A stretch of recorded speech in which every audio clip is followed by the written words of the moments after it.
จนมาพ่อเจ้าคนไข้เจ้าผู้งามไม่ปานแต้มอายขอแนมนะจากวางซอยชุบใจที่เพพัง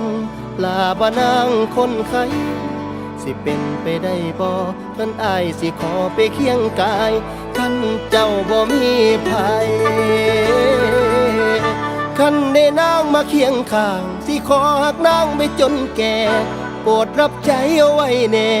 ให้เจ้าแลในเด้อคำยามหนาวไอ้กะสิกอดยามนอนไอ้กะสิหอม